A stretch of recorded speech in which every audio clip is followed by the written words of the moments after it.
Aktuálne mi je absolútne zle. Fakt nemám na nič náladu. Nemám chuť na sex. Na sex mám konečne chuť non-stop. Bolí ma chrbát pri sexe. Ja som tak oddychnutá, ja som vyčilovaná, ja mám toľko energie. 2 hodiny som spala, vôbec je mi to jedno. Všetko mi vadí, sama sebe vadím. Ja som šťastná. Proste mne je úžasne, teraz ja sa cítim konečne sama s sebou. Nemohla by som nič, bože nič, som jednoducho v začarovanom kruhu. Manžel je spokojný.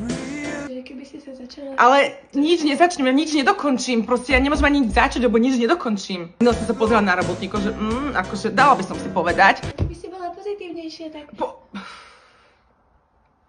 Ešte raz budeš na mňa niečo skúšať s tou toxickou pozitivitou, ja cítim sa škaredá, cítim sa ako hovno.